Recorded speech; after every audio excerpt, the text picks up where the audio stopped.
जब हम अपने देश के संविधान को पढ़ते हैं तो एक ऐसा भावात्मक और शक्तिशाली शब्द हमारे सामने आता है जो न केवल हमारे रास्ते के आधार को दर्शाता है बल्कि हमारे सपने और अपेक्षाओं को भी जीवन करता है।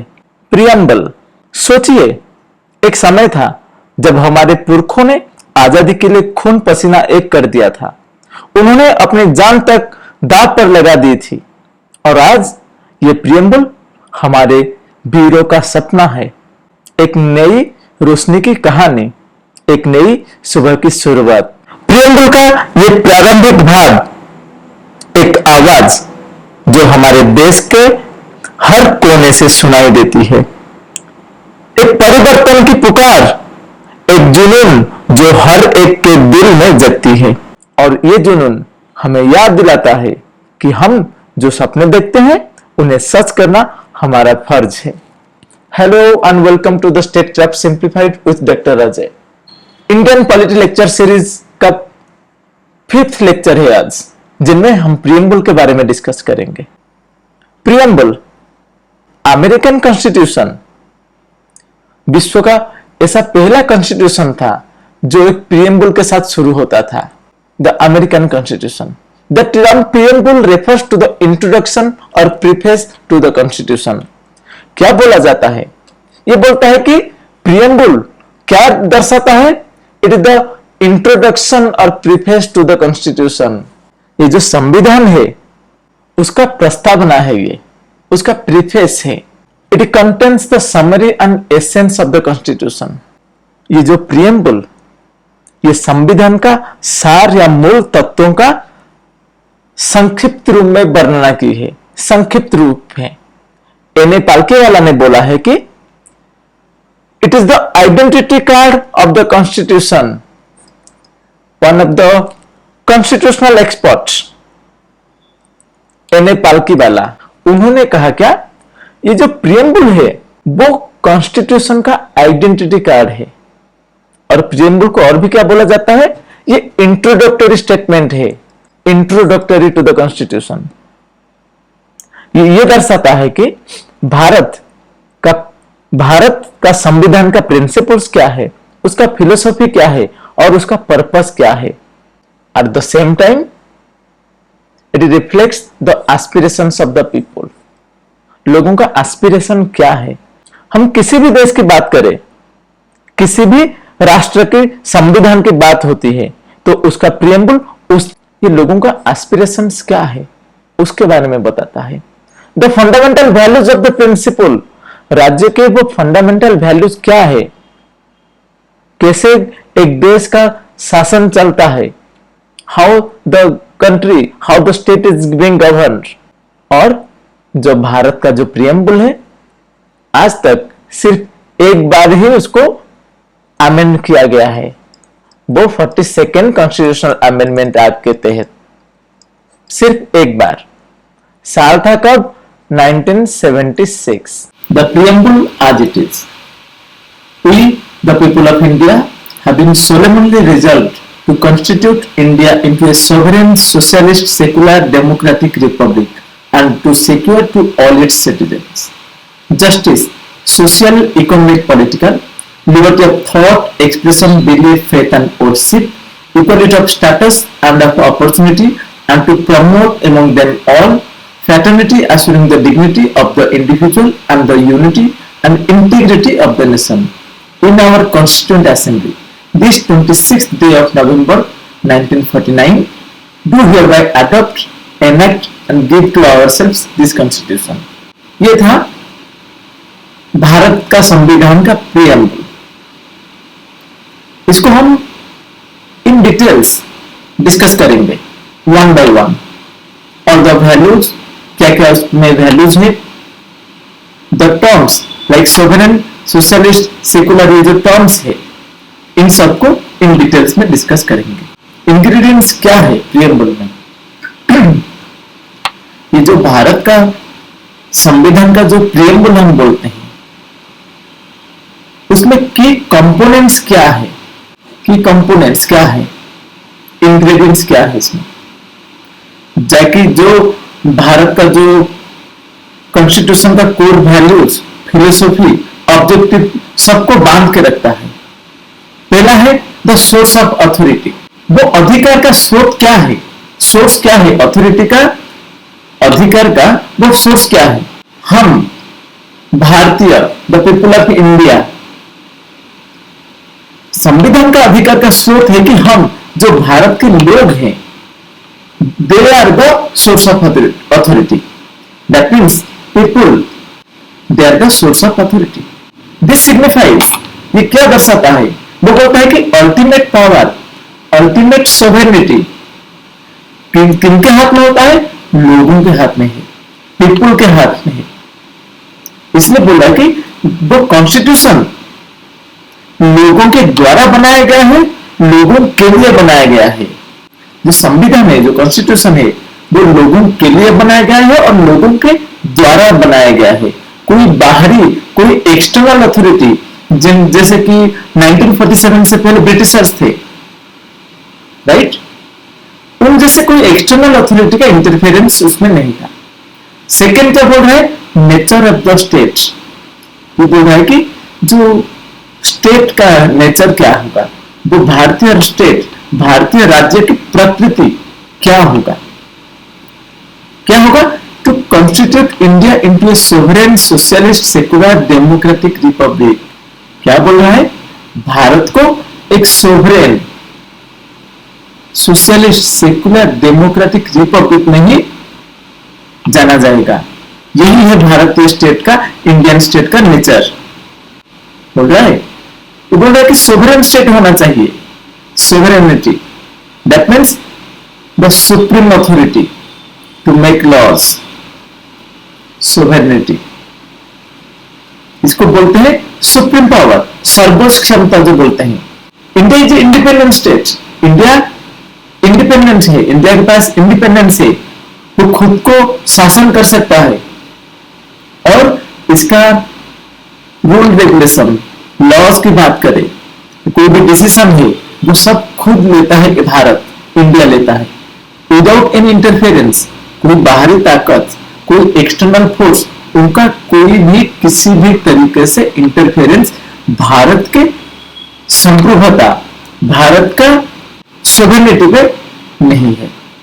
दूसरा बोल रहा है क्या, इंडियन स्टेट का क्या नेचर होगा, सोशलिस्ट। इंडिया में जो सोशलिस्ट है वो डेमोक्रेटिक सोशलिज्म है। वो सोशलिज्म जो सोवियत रशिया में है, सोवियत रशिया में था, वो वाला सोशलिज्म नहीं है, इंडिया में डेमोक्रेटिक सोशलिज्म है। और इसका मेन मकसद क्या है, भारत में इनइक्वालिटी कम करना है, टू रिड्यूस इनइक्वालिटी, इनइक्वालिटी असमानता उसको कम करना है। और क्या करना है, फेयर डिस्ट्रीब्यूशन ऑफ वेल्थ, असमानता जो इनइक्वालिटी उसको कम करना है, और जो संपत्ति है और जो रिसोर्सेस है उसको सबके साथ बराबरी में बांटना है। और क्या ये बोल रहा है कि ये जो सोशलिस्ट, ये वाला वर्ड है, ये जो टर्म है सोशलिस्ट, ये भारत का जो पहले जो बनाया गया था मूल प्रियम्बल जो हम अडॉप्ट किए थे 1950 में, उसमें नहीं था। ये कब आया, 1976 में आया था, जब इमरजेंसी चल रहा था, इमरजेंसी के दौरान नहीं आया था, by the 42nd constitutional amendment act. पहले सोशलिस्ट का जिक्र प्रियम्बल में नहीं हुआ था। इसका मतलब यह नहीं कि भारत एक डेमोक्रेटिक सोशलिज्म नहीं था, पहले से डेमोक्रेटिक सोशलिज्म का जो कैरेक्टरिस्टिक, वो नेचर, वो इंडिया में था, सिर्फ ये प्रियम्बल में ऐड किया गया। फिर क्या बोल रहे हैं, नेचर क्या होगा, सेकुलर, सेकुलर और सेकुलरिज्म, जो बोलते हैं धर्मनिरपेक्ष। इंडिया में भारत का कोई ऑफिशियल रिलीजन नहीं है। स्टेट सारे रिलीजन को, सारे धर्म को एक जैसा इक्वली ट्रीट करता है और वो इंश्योर करता है कि सारे धर्म में जो स्वतंत्रता, जो फ्रीडम है, वो धार्मिक फ्रीडम, वो बरकरार रहना चाहिए। 1976 में इमरजेंसी के दौरान 42nd कॉन्स्टिट्यूशनल अमेंडमेंट जब हुआ था, तभी सोशलिस्ट शब्द ऐड किया गया था प्रियम्बल में। ये सेकुलर वर्ड वो भी इसी समय ऐड किया गया था by the 42nd constitutional amendment act. 42nd amendment जब हुआ था संविधान का, तभी ये दोनों सोशलिस्ट और सेकुलर, ये दोनों टर्म भारत का जो प्रियम्बल है, संविधान का प्रियम्बल, उसमें ऐड किया गया। सोशलिस्ट और सेकुलर, इन दोनों के अलावा और एक टर्म ऐड किया गया था प्रियम्बल में, वो था इंटीग्रिटी। भारतीय स्टेट, इंडियन स्टेट का नेचर डेमोक्रेटिक भी होना चाहिए, जिसको हम बोलते हैं इनडायरेक्ट डेमोक्रेसी, क्योंकि डायरेक्ट डेमोक्रेसी भारत जैसे देश में पॉसिबल नहीं है, जिनकी आबादी इतना ज्यादा है। तो यहाँ पे रिप्रेजेंटेटिव डेमोक्रेसी चलता है। और रिप्रेजेंटेटिव डेमोक्रेसी में होता क्या है, लोग अपने नेता को चुनाव के जरिए चुनते हैं, इलेक्शन के जरिए नेता को चुनते हैं, और ये जो नेता लोग होते हैं वो शासन का कार्य संभालते हैं। और यहाँ डेमोक्रेसी में रूल ऑफ लॉ है, मतलब कानून का शासन चलता है, कोई इंडिविजुअल का नहीं, इंडिविजुअल का शासन नहीं चलता है, कानून का शासन चलता है। और इंडियन स्टेट का क्या नेचर है, रिपब्लिक। जो हेड ऑफ द स्टेट होते हैं, अगर भारत की बात करें, इंडिया की बात करें, head of the state president है।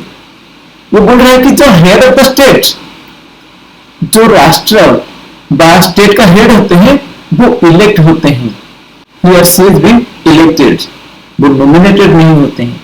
तो भारत में राज्य का जो प्रमुख है, राष्ट्र का प्रमुख जो राष्ट्रपति है, वो चुना जाते हैं, विरासत में नहीं मिलता है जैसे राजा में होता था।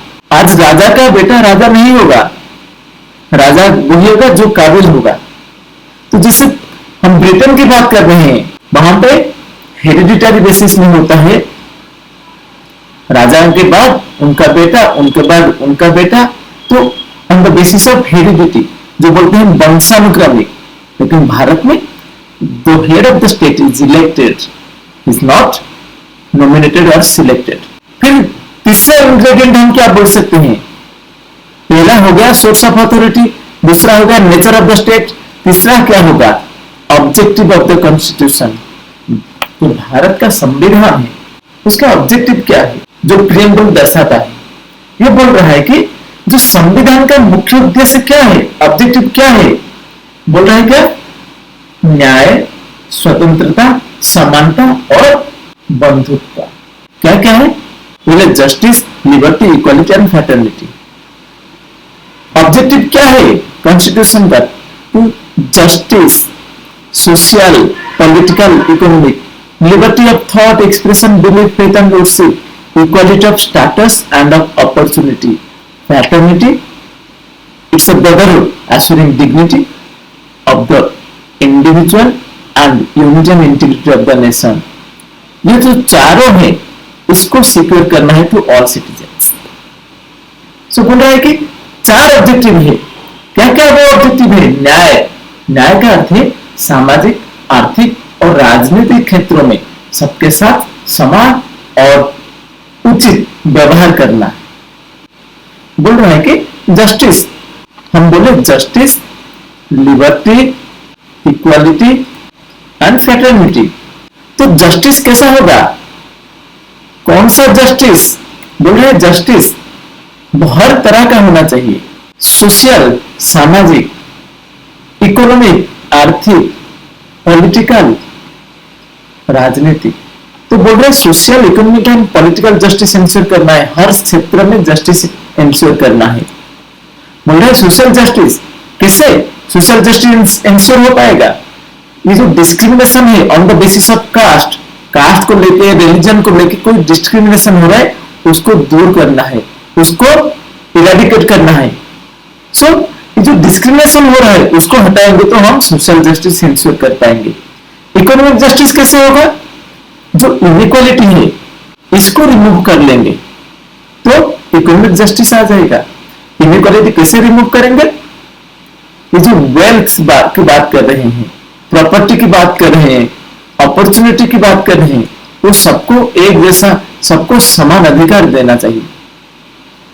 Political justice, equal voice and participation, हर कोई राजनीतिक प्रक्रिया में आवाज उठा सके, सबको समान आवाज और भागीदारी देना। सबके पास क्या होना चाहिए? इक्वल वॉइस होना चाहिए। जैसे इक्वल वोटिंग राइट्स है, इक्वल वोटिंग राइट्स है, इक्वल वॉइस होना चाहिए, सबको समान आवाज होगा और उनका पार्टिसिपेशन, उनका भागीदारी पॉलिटिकल प्रोसेस में समान रूप में होना चाहिए। दूसरा आ जाएगा लिबर्टी। लिबर्टी मतलब क्या है? ये बोल रहे हैं freedom of thought and expression. Liberty of thought, व्यक्ति कोई भी चीज को लेकर कोई विचार विमर्श कर सकता है, थॉट, कुछ सोच सकता है, एक्सप्रेस कर सकता है। जो बोलते हैं अभिव्यक्ति की आजादी होना चाहिए। किसी भी चीज पे उसका भरोसा है, किसी भी चीज पे उसको विश्वास है तो वो कर सकता है। अपना धर्म, उपासना, उसकी स्वतंत्रता है। आप चाहे कोई भी रिलीजन को प्रैक्टिस कर सकते हैं, प्रोपागेट कर सकते हैं, it's up to you.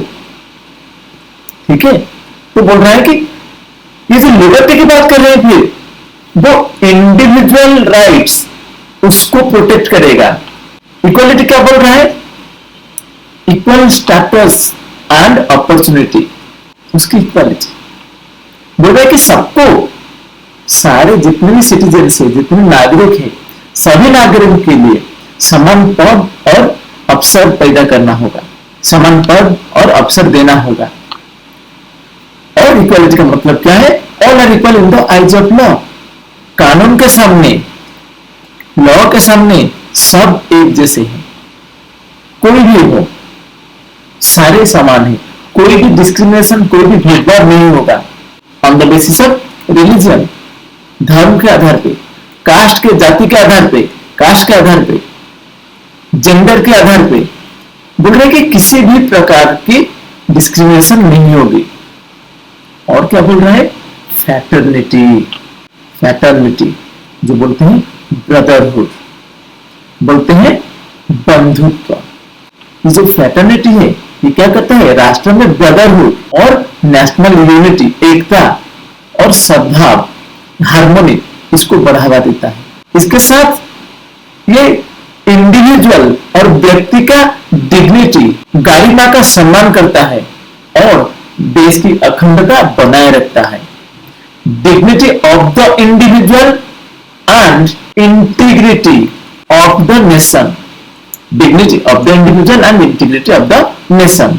Keywords जानने से पहले और एक रह गया, क्या था? डेट ऑफ अडॉप्शन, कब अडॉप्ट किया गया था? जो कॉन्स्टिट्यूएंट असेंबली में वो बोल रहा है कि in our constituent assembly this 26th day of November. इस दिन उल्लेख था कि उस तारीख के लिए है जब संविधान को अपनाया गया था। ये था 26 नवंबर 1949। इस तारीख को संविधान को अपनाया गया था 26 जनवरी 1950।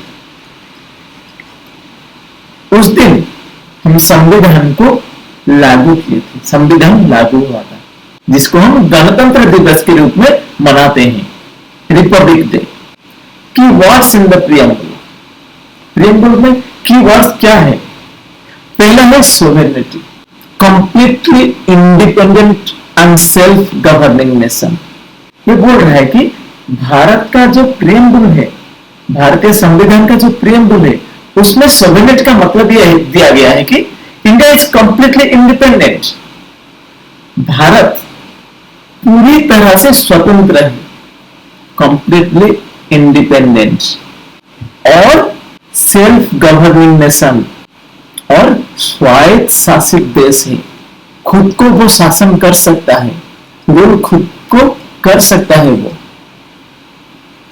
और इसका जो इंटरनल अफेयर्स की बात करें, एक्सटर्नल अफेयर्स की बात करें, उन पे पूरा कंट्रोल होगा।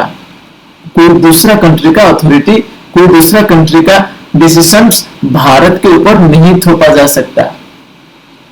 1947 से पहले भारत ब्रिटेन का पार्ट था, तभी भारत के पास सोवेरेनिटी नहीं था। सुप्रीम पावर वो इंडिपेंडेंस के बाद भारत के पास आया। तो इसका मतलब ये हुआ, तो भारत कोई भी एक्सटर्नल पावर के साथ संबंध कैसा रखेगा वो भारत ही डिसाइड करेगा। ना कि great Britain. In simple words में हम बोल सकते हैं कि कोई अन्य देश या शक्ति भारत सरकार के फैसले, चाहे वो कानून व्यवस्था हो, चाहे वो शासन हो, रक्षा हो, किसी भी व्यवस्था में कोई दखल नहीं दे सकती। कोई भी शक्ति, कोई भी पावर।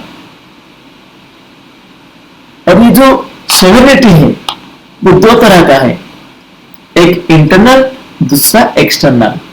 इंटरनल क्या है? वो बोल रहा है कि इंटरनल अफेयर्स, देश के अंदर, देश के भीतर की बात कर रहा है। तो भारत के पास अपने लोगों के लिए बिना किसी बाहरी दखल के कानून बनाने और शासन करने की पूरा अधिकार है। ठीक है, वही बोल रहा है। कोई बाहरी ताकत, विदाउट एनी इंटरफेरेंस, किसी भी तरह से बाहर का कोई इंसान, कोई भी ताकत, कोई भी कंट्री, उनका इंटरफेरेंस नहीं रहेगा। भारत अपने देश में अपने लोगों के लिए वो खुद शासन कर सकता है, आइन भी बना सकता है, कानून बना सकता है। दूसरा हुआ एक्सटर्नल सोवरेनिटी।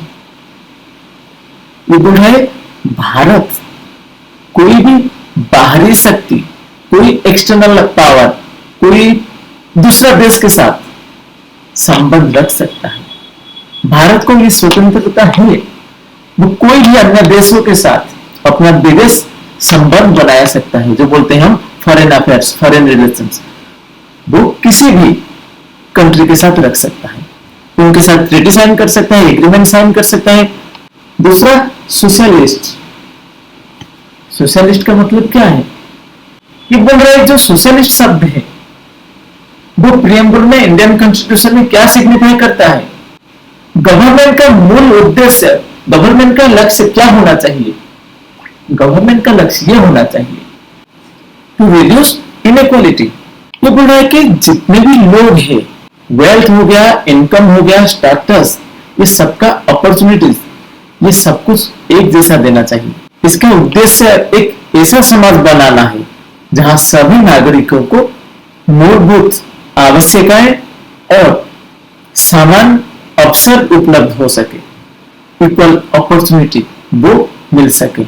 सबको एक जैसा, सबके लिए एक जैसा अपॉर्चुनिटी मिलना चाहिए, कोई भेदभाव नहीं होना चाहिए, कोई डिस्क्रिमिनेशन नहीं होना चाहिए। और ये जो शब्द है, ये जो टर्म सोशलिस्ट, वो 42nd कॉन्स्टिट्यूशनल अमेंडमेंट एक्ट के तहत आया था, प्रियम्बल में ऐड किया गया था 1976 में। Secular, the term secular in the preamble of the Indian constitution, that means, इसका मतलब जो भारतीय संविधान का जो प्रियम्बल में जो सेकुलर शब्द है, उसका मतलब है India has no official religion. Bharat के पास कोई भी ऑफिशियल रिलीजन नहीं है। भारत को कोई राजकीय धर्म नहीं है। भारत का कोई भी ऑफिशियल रिलीजन नहीं है। और जो 80% हिंदूज है, फिर भी भारत हिंदू राष्ट्र नहीं है। भारत एक सेकुलर कंट्री है जहां पे सारे धर्म, सारे रिलीजन को एक जैसा ट्रीट करते हैं हम। वो हिंदुइज्म हिंदू हो, वो क्रिश्चियनिटी हो, वो इस्लाम हो, वो सिखिज्म हो, कोई भी रिलीजन हो गया, सबको हम बराबरी के, सबको एक जैसे हम ट्रीट करते हैं। ये जो शब्द की बात कर रहे हैं सेकुलर, वो भी 76 में आया था, जब इमरजेंसी के दौरान, इमरजेंसी भारत में लागू हुआ था। वो 42nd कॉन्स्टिट्यूशनल अमेंडमेंट एक्ट तहत भारतीय संविधान का प्रियम्बल में ऐड किया गया था।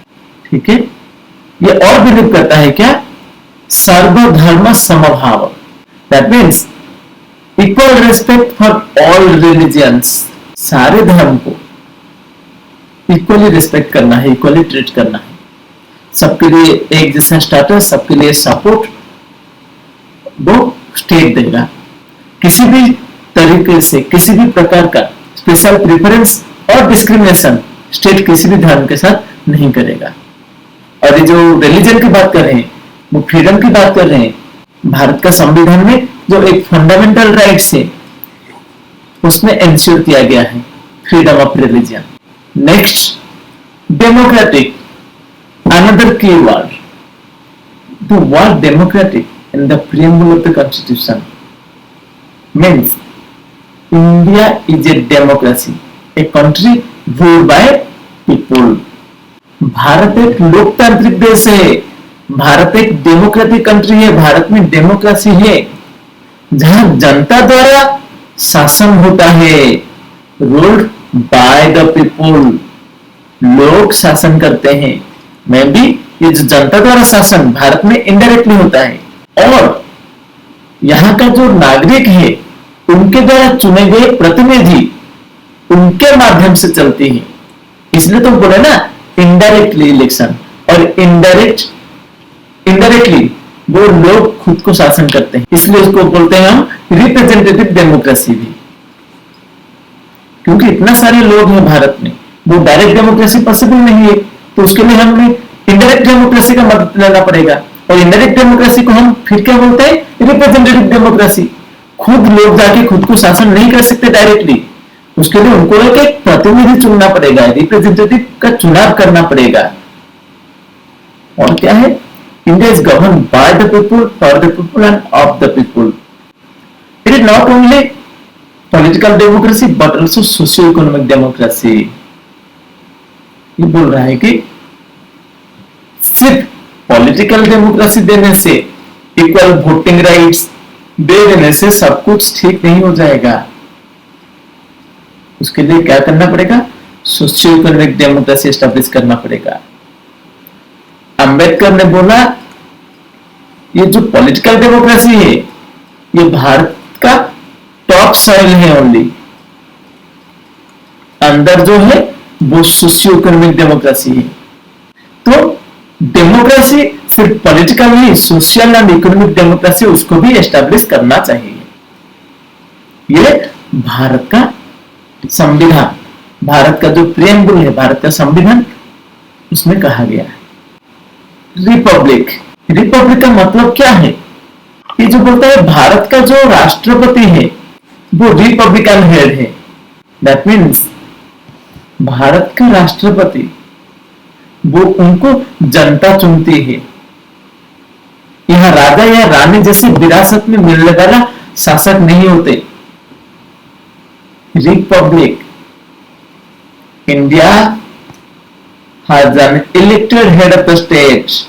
The head of the state जो भी है, राष्ट्रपति, प्रेसिडेंट, वो इलेक्शन के माध्यम से चुना जाता है, ना कि कोई हेरिडिटरी बेसिस में। वो वंशानुक्रमित नहीं होता है, बाबा के बाद उसका बेटा, उसके बेटे के बाद उसके बेटा, तो ये नहीं होगा, हेरिडिटरी बेसिस में नहीं होगा। ये राजा महाराजा का शासन नहीं है, ये डेमोक्रेसी है, गणतंत्र है। All public offices, including the highest one, are open to every citizen, and the authority comes from the people. ये बोल रहा है कि जो अथॉरिटी की बात, ये जो पब्लिक ऑफिस की बात कर रहा है, वो हर नागरिक को, हर नागरिक के लिए खुला है, चाहे वो कोई भी हाईएस्ट पोजीशन हो, कोई भी उच्च पदवी के लिए भी हो, उसके लिए भी वो चुना जाता है। And supremacy of the constitution and law, constitution, संविधान और कानून, इनका सुप्रीमेसी, इनका इंपोर्टेंस चलता है। Objectives of the preamble, justice, social, economic and political. Justice का मतलब यह है कि सभी लोग एक साथ कानून और समाज में बराबरी और न्याय का व्यवहार है। इसका मतलब है कि हर नागरिक को उसका हक बिना किसी भेदभाव में मिले, चाहे वो जाति, धर्म, पेशा, कुछ भी, सामाजिक स्थिति कुछ भी हो, उसको जस्टिस मिलेगा। Liberty, thought, expression, belief, faith and worship. Liberty का मतलब क्या है? ये व्यक्ति को सोचने, बोलने, मनाने और पूजा करने की आजादी। Liberty of thought, expression, belief, faith and worship. ये क्या करता है? यह बताता है कि एक लोकतंत्र में, एक लोकतांत्रिक देश में हर नागरिक को बिना डर के जीना, अपने विचार व्यक्त करना और अपनी मर्जी से जीवन जीने का अधिकार है। This is the concept of liberty. Equality, status and opportunity, सभी नागरिक कानून के नजरे में बराबर है। All are equal in the eyes of law, चाहे उनकी जाति, उनकी धर्म, उनकी लिंग कुछ भी हो, irrespective of the social economic background, all are treated equally। सबको एक जैसे ट्रीट करना होगा। सीधे शब्द में ये बोल सकते हैं, कानून के सामने कोई छोटा या बड़ा नहीं होता, सबके पास समान कानूनी अधिकार और मौके होते हैं। No one is above and below others in the eyes of law। Fraternity, dignity of the individual and unity of the nation। Fraternity का मतलब क्या है? सभी नागरिकों के बीच भाईचारा, समान और एकता का भाव होना चाहिए। भाईचारा और समानता, ब्रदरहुड होना चाहिए। ये देश के अलग अलग धर्म, भाषा, क्षेत्र और संस्कृतियों के बावजूद एकजुट रहने का संदेशा देता है। ये क्या बोल रहा है? आप चाहे कोई भी भाषा, कोई भी धर्म, कोई भी रीजन, कोई भी कल्चर, किसी भी भाषा धर्म में भरोसा रखो, कोई भी चीज में विश्वास करो, फिर भी हम सब एक जैसे हैं, हम सब भारतीय हैं। तो फ्रेटर्निटी का अर्थ है कि एक परिवार की तरह जीना, जहां सभी को बराबरी, समान और अपनापन मिले। सिग्निफिकेंस क्या है प्रियम्बल का? जो प्रियम्बल बोल रहा है, it reflects the essence of the constitution, और दूसरा helps in interpretation of the constitutional provisions. ये बोल रहा है कि जो प्रियम्बल है, प्रियम्बल का सिग्निफिकेंस क्या है? ये बोल रहा है भारतीय संविधान का जो एसेंस है उसको वो रिफ्लेक्ट करता है। ये दर्शाता है, ये संविधान सभा के महान सपने और दृष्टिकोण को व्यक्त करता है। भारतीय निर्माताओं के सपने, आशाएं और इरादे। It interprets the constitutional provisions. तो प्रियम्बल कोई भी कॉन्स्टिट्यूशनल प्रोविजन को वो इंटरप्रेट करने में मदद करता है। इसलिए के एम मुंशी बोले, जो संविधान सभा के ड्राफ्टिंग कमेटी के सदस्य थे, वो क्या बोले? प्रियम्बल हमारे सोवरेन डेमोक्रेटिक रिपब्लिक का जन्म पत्र है। जो बोलते हैं हॉरोस्कोप, जन्म पत्रिका और जन्म कुंडली बोलते हैं। यह संविधान का सबसे कीमती हिस्सा है, संविधान का आत्मा और संविधान की छवि है। एक सवाल उठता है, क्या प्रियम्बल संविधान का एक हिस्सा है? संविधान के प्रियम्बल को लेकर विवाद रहा है, सच में यह संविधान का हिस्सा है या नहीं है? In the beriberi union case 1960, preamble संविधान का हिस्सा नहीं है, not a part of the constitution. जो बेरीबेरी यूनियन था, उस केस में सुप्रीम कोर्ट ने कहा कि प्रियम्बल संविधान का हिस्सा नहीं है। वो ये एक्नॉलेज किए थे कि प्रियम्बल बताता है कि संविधान के अलग अलग प्रावधान किसी उद्देश्य में बनाए गए हैं, और ये संविधान बनाने वालों की सोच को समझाने की एक चाबी है।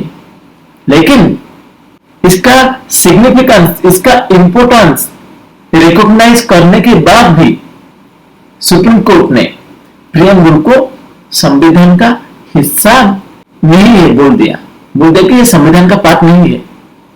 स्पष्ट रूप से यह कहा था कि प्रियम्बल संविधान का हिस्सा नहीं है, पार्ट नहीं है। लेकिन फिर आया 1973, the famous Kesavananda Bharati case, जो भारतीय डेमोक्रेसी उसको बचा दिया था, भारतीय कॉन्स्टिट्यूशन उसको बचाया था। उसने बोल दिया कि preamble is a part of the constitution. Preamble is a part of the constitution. Preamble संविधान का एक हिस्सा है। It reflects the basic structure of the constitution. ये जो बेसिक स्ट्रक्चर की बात कर रहे हैं, ये प्रियम्बल ही रिफ्लेक्ट करता है। ये संविधान के एक बेसिक स्ट्रक्चर को दर्शाता है और प्रियम्बल बहुत ही ज्यादा इंपोर्टेंट है। क्या बोल रहा है? बोल रहा है कि प्रियम्बल बहुत ही इंपोर्टेंट है, एक्सट्रीमली इंपोर्टेंट। और ये जो कॉन्स्टिट्यूशन है, जो संविधान है, उसको दिए गए महान और ऊंचे दृष्टिकोण के रोशनी में ही पढ़ा और समझा जा सकता है, समझा जाना चाहिए। जो नोबल विजन, ग्रैंड विजन है, उसको इंटरप्रेट करके संविधान को समझाना चाहिए, संविधान को जानना चाहिए। तो उस समय केशवानंद भारती केस में बोल दिया कि प्रियम्बल एक पार्ट है। तीसरा आ गया LIC ऑफ इंडिया केस। इसमें भी बोल दिया कि जो प्रियम्बल है ये संविधान का पार्ट है, पार्ट ऑफ द कॉन्स्टिट्यूशन। ये कानूनी रूप से कोर्ट में लागू नहीं किया जा सकता, लेकिन संविधान को समझने और उसका अर्थ निकालने में ये बहुत उपयोगी है, बहुत ही इंपोर्टेंट है। क्या बोल रहा है? ये जो प्रियम्बल है ये कोर्ट ऑफ लॉ में एनफोर्सेबल नहीं है, लेकिन संविधान को इंटरप्रेट करने के लिए, उसको समझने के लिए प्रियम्बल बहुत ज्यादा जरूरी है। सो राइट नाउ हम बोल सकते हैं preamble is a part of the constitution. Yes, it's a part of the constitution and it can be amended. Amendability of the preamble, अभी हम बोल रहे थे, can the preamble be amended? ये जो भारत का संविधान का जो मुखबंध है, भारत का संविधान का जो प्रियम्बल है, इसको अमेंड किया जा सकता है, उसको बदला जा सकता है। Yes, preamble can be amended, क्योंकि संविधान का पार्ट है ना प्रियम्बल। हम बोल दिए कि it's a part of the constitution. तो संविधान का अगर पार्ट है तो इसको अमेंड किया जा सकता है अंडर आर्टिकल 368, जिसमें दिया गया है प्रोसीजर्स, क्रिया प्रक्रिया होगा संविधान को अमेंड करने के लिए। इसलिए बोला कि प्रियम्बल को भी आर्टिकल 368 के तहत बदला जा सकता है, जैसे संविधान के अन्य हिस्सों को भी बदला जा सकता है। Just like other parts of the constitution can be amended, preamble भी अमेंड किया जा सकता है। लेकिन ये ध्यान रखना जाता है कि इसमें ऐसा कोई भी बदलाव ना हो जो संविधान का बेसिक स्ट्रक्चर को बदल दे। ठीक है, ये जो केशवानंद भारती केस आया था 1973 में था, बेसिक स्ट्रक्चर डॉक्ट्रिन का बात किया था। बोल दिया कि प्रियम्बल संविधान का पार्ट है, प्रियम्बल को अमेंड किया जा सकता है, लेकिन हम जब प्रियम्बल को अमेंड करेंगे हमें ये बेसिक स्ट्रक्चर को ध्यान में रखना होगा, ये नहीं बदलना चाहिए। ठीक है, और टिल टुडे, आज तक की हम बात करें, प्रियम्बल को सिर्फ एक बार अमेंड किए हैं, जो था 42nd कॉन्स्टिट्यूशनल अमेंडमेंट एक्ट 76 में 1976। उसमें हम प्रियम्बल में 3 शब्द, 3 वर्ड ऐड किए थे, socialist, secular and integrity. These 3 words are inserted in the preamble. To conclude, we can say that preamble is much more than just an introduction to the constitution. It is the soul and essence of the constitution. क्या बोलता है ये? सिर्फ बोल रहा है कि preamble सिर्फ संविधान का परिचय नहीं है, सिर्फ परिचय नहीं, ये उसकी आत्मा और सार है,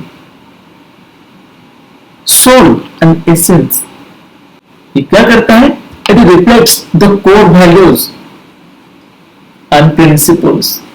जो कोर वैल्यूज है, जो सिद्धांत है और जो गाइडिंग प्रिंसिपल्स, उसको दर्शाता है, upon which the entire constitutional framework is built. Bharat का जो संविधान है, जो कॉन्स्टिट्यूशनल फ्रेमवर्क है, जिन पर पूरे संविधान आधारित है, उसको दर्शाता है। Although it was not legally enforceable, लेकिन प्रियम्बल का रोल, उसका महत्व बहुत ज्यादा है। वो लीगली एनफोर्सेबल नहीं है, कोर्ट ऑफ लॉ में प्रियम्बल को हम एनफोर्स नहीं कर सकते, लेकिन कॉन्स्टिट्यूशन को इंटरप्रेट करने में इसका रोल बहुत ज्यादा हो जाता है। तो preamble plays a very crucial role in guiding the interpretation of the constitution.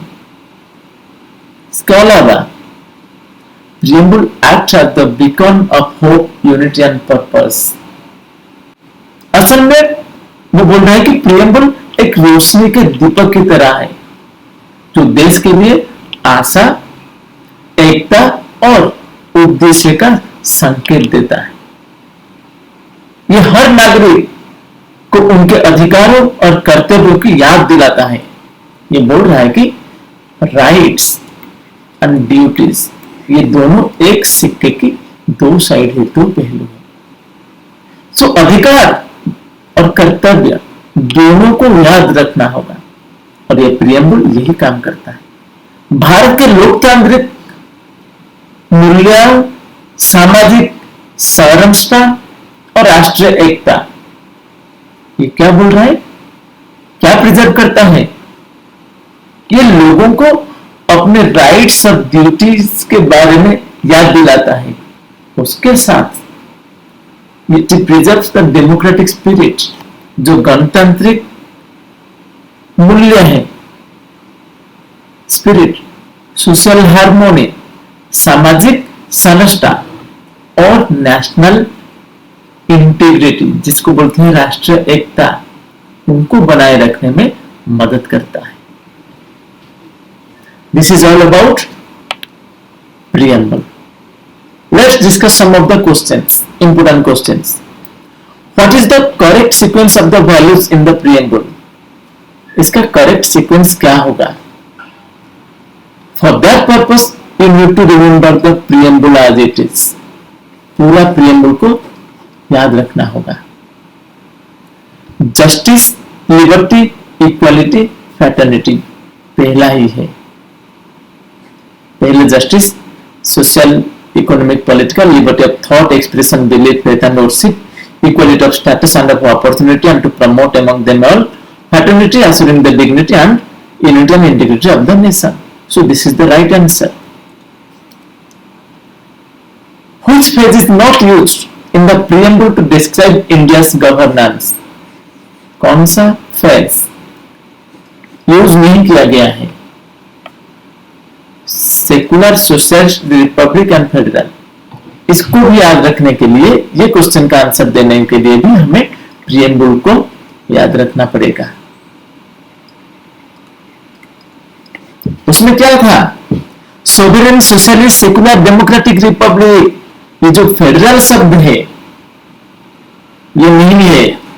Bharat का जो संविधान है, जो कॉन्स्टिट्यूशन है, उसमें किसी भी पार्ट में फेडरल, फेडरलिज्म, इन सबका उल्लेख नहीं किया गया है। Although India is a federal state, still the term federalism किसी भी तरह से कहीं पे भी मेंशन नहीं किया गया है।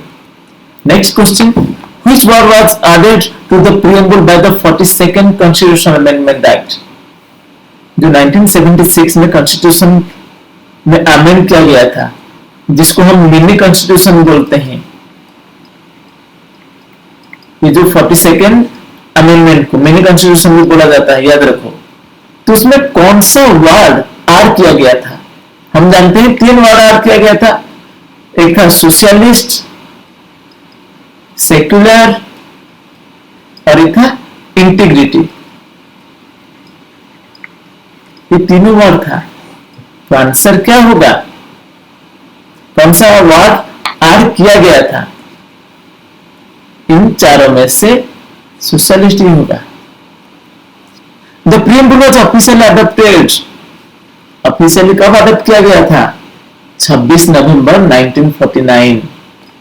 दिस इज वेरी फैक्चुअल, इसको याद रखो। अडॉप्ट कब किया गया था प्रियम्बल को? और अडॉप्ट किसने किया था? Constituent assembly. ठीक है, this is all for today.